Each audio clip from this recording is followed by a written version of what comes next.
नमस्कार, स्वदेश न्यूज देख रहे हैं आप। मैं हूं आपके साथ ऋषभ सोनी और लेकर आया हूं हमारी खास पेशकश, जिसमें आज हम बात करेंगे हनी ट्रैप रिटर्न की। 2019 में मध्य प्रदेश की सियासत में तूफान मचाने वाला हनी ट्रैप अब फिर से वापस आ गया है।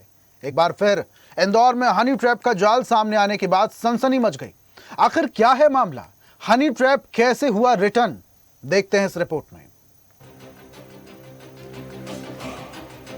2019 में पूरे देश को झंझोर देने वाला मध्य प्रदेश का हाई प्रोफाइल हनी ट्रैप मामला एक बार फिर से चर्चा में है।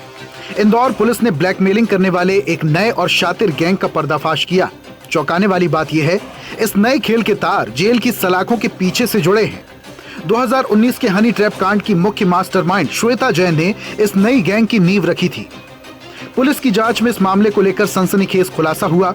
पुलिस के अनुसार जेल में बंद रहने के दौरान श्वेता जैन की मुलाकात अलका दीक्षित नाम की महिला से हुई। श्वेता जैन ने अलका दीक्षित को ब्लैकमेलिंग के इस काले कारोबार के गुर सिखाए। जेल से बाहर आने के बाद अलका दीक्षित ने अपने बेटे के साथ मिलकर ब्लैकमेलिंग शुरू की।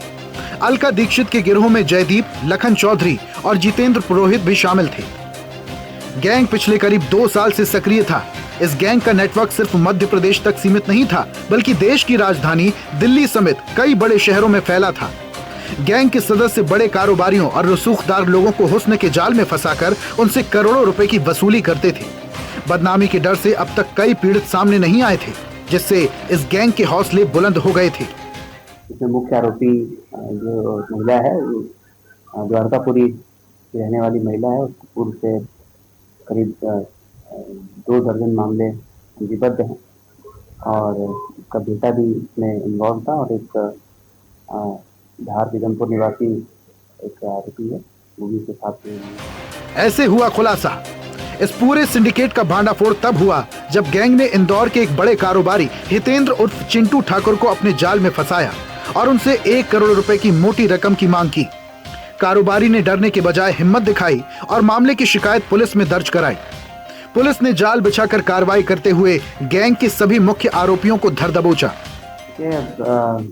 बाड़मेला थाना क्षेत्र के निवासी एक व्यापारी ने शिकायत की थी कि कुछ आपराधिक प्रवृत्ति के लोगों ने उनको जान से मारने की धमकी देकर उनसे जबरन वसूली की मांग की और उनको तरह तरह से ब्लैकमेल किया।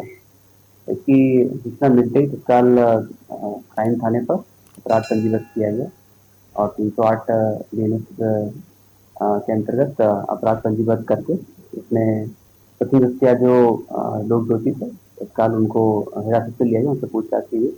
अभी तक जो इसमें मामला सामने आया उसमें जो आरोपी हैं उससे गंभीर अपराध पुराने काफी पूर्व से ही पंजीबद्ध हैं। इस मामले में एक और चौंकाने वाला खुलासा हुआ। पुलिस विभाग का ही एक आरक्षक विनोद शर्मा भी इस गैंग की मदद कर रहा था। आरोप है, अलका दीक्षित उसे पीड़ितों की फोटो और जानकारी भेजकर कानूनी सलाह लेती थी। आरक्षक विनोद शर्मा इस गैंग को पुलिस कार्रवाई से बचने और कानूनी दांव पेचों की ट्रेनिंग देता था। पुलिस आरक्षक को हिरासत में लेकर पूछताछ की जा रही है। पुलिस ने सभी आरोपियों को कोर्ट में पेश किया, जहां से अदालत ने उन्हें 6 दिन की पुलिस रिमांड पर भेजा। पुलिस का मानना है, रिमांड के दौरान पूछताछ में कई और रसूखदारों के नाम सामने आ सकते हैं और इस हाई प्रोफाइल ब्लैकमेलिंग नेटवर्क के कई बड़े राज खुलेंगे। ये क्राइम थाने में मामला पंजीबद्ध हुआ है, धारा 308, 351, 115 BNS के अंतर्गत और इसमें अभी तक जैसा आपको बताया 6 लोगों को हिरासत में लिया जा चुका है और इन सभी की भूमिका की जाँच की जा रही है और नियमानुसार अग्रिम नैदानिक कार्रवाई की जाएगी। इस गिरोह की मास्टरमाइंड श्वेता जैन है, जो 2019 में सामने आए मध्य प्रदेश के बेहद चर्चित और रसूखदार हनी ट्रैप मामले की मुख्य सूत्रधार और आरोपी रही है। उस वक्त श्वेता के गिरोह पर मध्य प्रदेश के कई बड़े राजनेताओं, रसूखदार मंत्रियों और IAS, IPS अफसरों को हुस्न के जाल में फंसाकर उनके अश्लील वीडियो बनाकर करोड़ों रुपए वसूलने और सरकारी ठेके हासिल करने के गंभीर आरोप लगे थे। हालांकि बाद में मानव तस्करी जैसे मुख्य मामलों में उसे कोर्ट से राहत मिली थी, लेकिन इस नई वारदात ने साफ कर दिया है कि ये सिंडिकेट नए चेहरों के साथ फिर से सक्रिय हो चुका है। और ज्यादा जानकारी के साथ इंदौर से हमारे सहयोगी कमलेश जुड़े हैं। कमलेश, श्वेता जैन जो 2019 में हनी ट्रैप मामला आया था, उसकी मास्टरमाइंड बताई जाती है, जेल से अपनी फ्रेंचाइजी चला रही थी, एक महिला के संपर्क में आती है और उस महिला को हनी ट्रैप में लोगों को फंसाने का झांसा देकर कई सारे और लोगों को फंसाती है।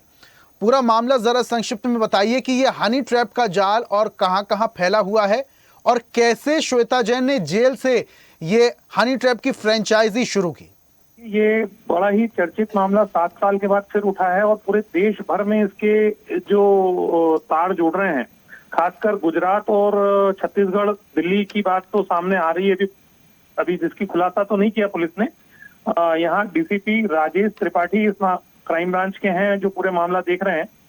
कल शाम रात को जैसे ही रेशु की गिरफ्तारी सागर से हुई, इसके बाद मामले को लेकर शायद अन्य कई राज्यों में भी पुलिस सक्रिय किया गया है। और जहां तक श्वेता जैन का जेल में रहने का सवाल था, तो वहां पर एक इंदौर की शराब तस्कर और महिला अपराध गतिविधियों में लिप्त अलका का संपर्क श्वेता के साथ हुआ और इन दोनों ने योजना बनाई। फिर इनको अपनी गैंग में कुछ लोग मिलते गए। अलका का बेटा भी इसमें शामिल था, लखन भी था और इसमें जितेंद्र भी था।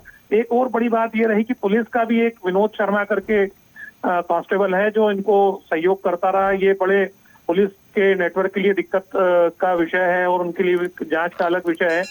जेल प्रबंधन के लिए भी जांच की अलग अलग दिक्कतें हैं, क्योंकि उनको भी जांच करना पड़ेगी कि उनकी जेल के अंदर जो अपराधी बंद हैं, वो अपराधी जो है कैसे इस प्रकार की योजना बना लेते हैं और बाहर आकर फिर वो अपराध भी करते हैं। और अच्छा कमलेश, ये भी जरा बताइए कि ये श्वेता जैन जो है ये जेल में एक महिला से मिलती है, वो महिला हनी ट्रैप के जरिए बड़े कारोबारियों को फंसाने के लिए राजी भी हो जाती है। अभी इस वक्त जो बड़े कारोबारी को फंसाया गया लेकिन वो हनी ट्रैप में ना फंसकर पुलिस के पास चला गया, ये कैसे बड़ा खुलासा हुआ, जरा ये बताइए। देखिए, ये जो अभी जितेंद्र ठाकुर चिंटू जिसका नाम बताया जा रहा है, शराब व्यवसायी है, इसकी हिम्मत की दाद देना पड़ेगी, क्योंकि इसने न ब्लैकमेल न होकर पुलिस से संपर्क किया और उसके बाद से जो पुलिस ने इस मामले को गंभीरता से लेते हुए जो खुलासे किए हैं, जिसमें ये सब बातें सामने आई हैं और ये भी सामने आया है कि इन्होंने कई लोगों को ब्लैकमेल किया है, जिसकी कड़ियां अभी पुलिस सुलझा रही है। और ये इससे एक फिल्मी स्टाइल में इन्होंने इस पूरे मामले को अंजाम दिया। इसकी सुपर कॉरिडोर पर गाड़ी रोकी गई जिसमें अलका और ये उससे बार्गेनिंग करने लगे। उसके पहले बिजनेस पार्टनर बनाने का ऑफर दिया उसको, फिर वो नहीं माना तो उससे 1 करोड़ रुपए लेने की बात कही। मतलब आप सोचिए कि अपराध का सिलसिला किस स्तर पर पहुंच चुका और इनकी हिम्मत कितनी ज्यादा है कि ये बार्गेनिंग कर रहे हैं ब्लैकमेलिंग के लिए। और उस दौरान उसके बाद जैसे भी हो, चिंटू ठाकुर ने अपने आप को वहां से बातचीत करके उनको बहला फुसला के अलग किया और फिर पुलिस से संपर्क किया।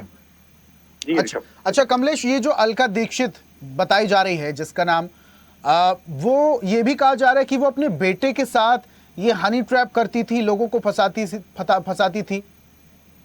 बिल्कुल, इसमें जो खुलासा हुआ वो एक मतलब माँ बेटे का मार्मिक रिश्ता है और ये इस तरीके के शराब में तो वो पहले से लिप्त थी सही, लेकिन हनी ट्रैप या लोगों को सेक्सुअल हरासमेंट करके इस तरीके से काम करना और इस तरीके के आपराधिक प्रकरणों को बनाना, ये तो बड़ा चौंकाने वाला मामला आया है।